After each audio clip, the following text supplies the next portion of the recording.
ఐబొమ్మ రవి అసలు ఎవరి వ్యక్తి, ఏం చేశాడు, ఎందుకింత పెద్ద కేసు అయింది అనే విషయాలు తెలుసుకుందాం పదండి. ఇమ్మడి రవి ఐబొమ్మ అనే పైరసీ వెబ్సైట్ని నడిపిన వ్యక్తి ఈ వ్యక్తి. ఐబొమ్మ అంటే తెలుగు వాళ్ళకి కొత్త ఏం కాదు. ఫ్రీగా సినిమాలు వస్తాయని మనం సినిమాలు చూడటానికి చాలామంది వాడిన వెబ్సైట్ ఇది. కానీ దీని వెనుకున్న ఇల్లీగల్ ఆపరేషన్స్ ఇప్పుడు పోలీసులు బయట పెడుతున్నారు. రవి ఒక పెద్ద పైరసీ నెట్వర్క్ని నడిపించాడు.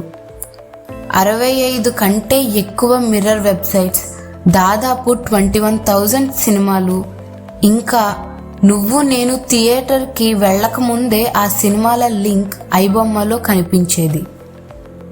ఇన్ని సినిమాలు ఎలా వచ్చాయి? వాళ్ళు అబ్రాడ్ నుండి సర్వర్స్ వాడి, ఎన్క్రిప్షన్ మెథడ్స్ వాడి పైరసీ కాపీస్ అప్లోడ్ చేస్తూ యూజ్ నెట్వర్క్ బిల్డ్ చేశారని ఇన్వెస్టిగేటర్స్ చెబుతున్నారు. ఈ నెట్వర్క్ ద్వారా అతను కోట్లలో సంపాదించాడు. అడ్వర్టైజ్మెంట్స్, బెట్టింగ్ యాప్స్, పాపప్స్ వీటి వల్ల 20 కోట్ల వరకు వచ్చినట్లు పోలీసులు తెలుపుతున్నారు. అలానే ఐబొమ్మ వాడిన మిలియన్ల యూజర్స్ డేటా కూడా కలెక్ట్ అయ్యిందని సైబర్ క్రైమ్ తెలిపింది.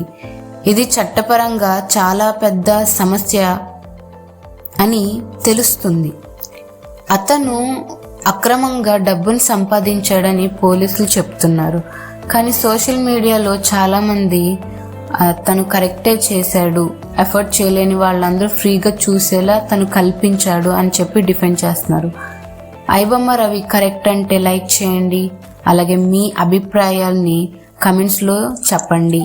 రీసెంట్గా అతనికి 14 రోజులు జ్యుడిషియల్ రిమాండ్ ఇచ్చింది. ఇంకా మరిన్ని కేసులు, పీటీ వారెంట్స్ కూడా ఉన్నాయి. ఇప్పుడు ఈ కేసు పూర్తిగా సైబర్ క్రైమ్ సెంట్రల్ ఏజెన్సీస్ దగ్గర ఉంది.